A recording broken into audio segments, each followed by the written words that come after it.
Hello guys, আসসালামু আলাইকুম। আপনারা সবাই কেমন আছেন? আশা করি ভালো আছেন।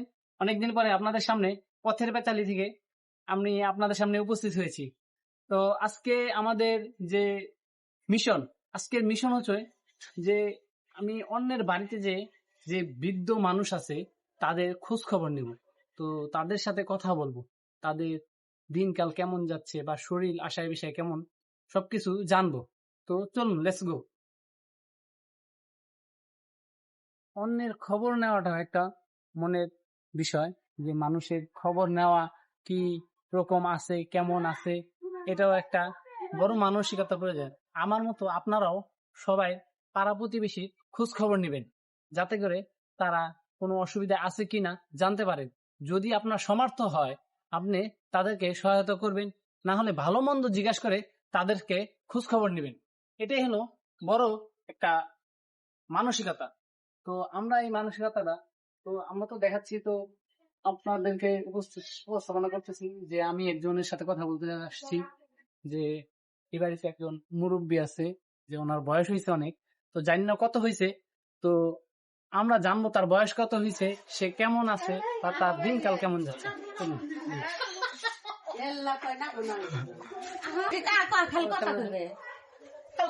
তুমি মুখের বানাইছে এই বাড়িতে একজন দাদি আছে, যে তার বয়সটা অনেক হয়েছে। তো আমরা তার সাথে কথা বলবো, তো তার কি অবস্থা, কেমন আছে, কেমন দিনকাল যাচ্ছে। তো আসসালামু আলাইকুম।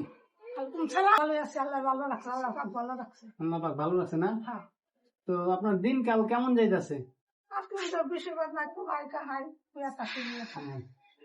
আপনার বয়সটা কত হয়েছে সেটা কি জানতে পারি? 100 পার হয়েছে। তো এই যে এই সময়ে একটা গুরুত্বপূর্ণ বিষয়, এই সময়ে 100 বছর হয়েছে এরকম মানুষ পাওয়া খুবই কষ্টের বিষয়। তো আমাদের সামনে উপস্থিত আছে আমার দাদি, যে ওনার নাকি 100 বছর পুরো হয়ে গেছে। তো আল্লাহ পাক ওনাকে অনেক হায়াত দান করছে। তো এই জন্য আল্লাহর কাছে শুকরিয়া আদায় করি, যে ওনাকে সুস্থতা দান করুক, সেই দোয়াই কামনা করি। তো আপনি তো এখন হাঁটা চলা করতে পারেন? কিছু পারি, নার্সিং নিয়ে এখনো চলতে পারে, তাহলে অনেক শক্ত আছে।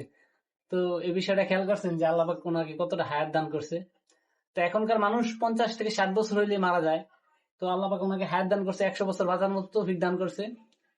তো আমরা এখন কি আপনার কার সাথে খান বা কার সাথে চলেন? ছোট ছেলের মতো খাই। ছোট ছেলের সাথে না? যাক, ওনার কপালটা আমার মতো। বাপ মা আসলে ছোট ছেলেকে পছন্দ করে মনে হয় বেশি। যে আমারও বাবা মা আছে, বা আমার বাবা নাই, মা আছে, সেও আমার সাথে খায়। তো ওনার কপালটাও সেমন। যাক, আমার জন্য একটু দোয়া করে দেন। দিলাম। যাক, মুরব্বী মানুষের দোয়া পাওয়াটা খুব ভাগ্যের বিষয়, সবার কাছ থেকে সব দোয়া পায় না। তো দাদি, আমগো তো দেওয়ার মতো কোনো সামর্থ্য নাই, ঠিক আছে? তুমি সামর্থ্য না থাকলে না দিবে। আচ্ছা, তুমি তো পান খাও না? আচ্ছা, 5 সুপারি খাও। তাহলে তোমার কোন এক সময় যদি পারি 5 সুপারি এনে দিব, ঠিক আছে?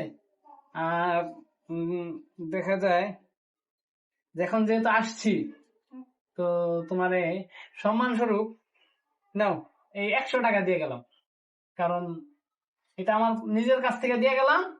তুমি 100 টাকার 5 সুপারি খাও, ঠিক আছে? আজকে আমরা একজনের সাথে দেখা করে আসলাম, তার বয়স নাকি 100 বছর পূর্ণ হয়েছে। তো 100 বছরের মানুষ পাওয়াটা আসলে কষ্টের বিষয়। তো সবাই যেহেতু বাঁচে না, তো সবাই সবার জন্য একটু দোয়া করব, যাতে মানুষ সুস্থ থাকে, সবল থাকে। তো এই মুরব্বীর জন্য আমরা দোয়া করব। আর আপনারা সবাই আমাদের পাশে থাকবেন, লাইক কমেন্ট শেয়ার করবেন।